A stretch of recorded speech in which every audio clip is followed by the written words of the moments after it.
Hello, I am Sreejith, a research scholar at IIT Madras. I work under the guidance of Professor Raghunathan Rangasamy.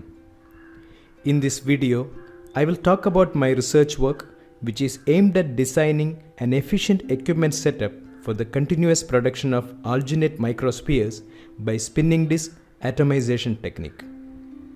Spinning disk atomization is a technique used for the atomization of a liquid into fine droplets by introducing the liquid to the surface of a high-speed rotating disk. This technique is used for microencapsulation, where very small encapsulated particles having a core material engulfed in a matrix is produced. Microencapsulation finds applications in various fields such as pharmaceutical, detergents, cosmetic, and food. This demands a continuously operated setup for the production of such encapsulated microspheres. This study aims at developing a compact, continuously operated equipment setup for the production of alginate hydrogel microspheres using sodium alginate and copper sulfate as the main reactants. To achieve this, an aqueous solution of sodium alginate, a biopolymer, is made to form microdroplets using spinning disk atomization.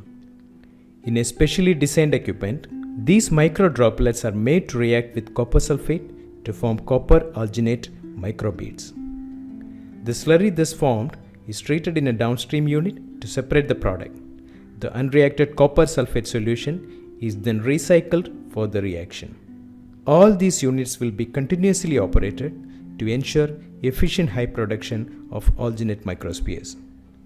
Thus, the complete setup consists of three main units. First one is reaction unit, which comprises of a spinning disk assembly that produces microdroplets and a specially designed vessel. This vessel further consists of a copper sulfate film forming zone at the top part of the conical wall and a reaction and slurry collection zones at the middle and the bottom parts respectively.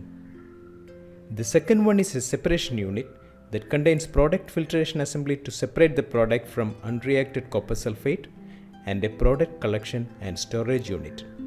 The third part is the reactant storage and supply unit, which consists of copper sulfate storage and recycle system and sodium alginate solution storage and supply system. Currently, the study involves the development of reaction unit and primarily focuses on the design and operation of spinning disk and the reaction vessel. The film forming, reaction and slurry collection zones are contained in a single vessel, ensuring compactness. A passive distribution of copper sulfate as a thin film at the conical vessel wall is ensured by an annular concentric wear arrangement. The reaction occurs in the thin film at the vessel wall, and the bottom of the vessel ensures sufficient contact time while acting as the collection zone. The vessel is static and no contact exists between the disk assembly and the vessel, thus ensuring minimum problems due to vibration and friction. The relative position of the disk assembly with respect to the vessel can be varied, thus increasing the flexibility of operation. The trials involving the primary model of the reaction unit is in progress. The final design will be developed based on the observations from these trials, and it will determine the design of the downstream units. Once a stable operation of the final unit is ensured, advanced encapsulation requirements such as multiple core microspheres or encapsulations involving chemicals of different properties can be tried through suitable modifications of the equipment setup. Thank you.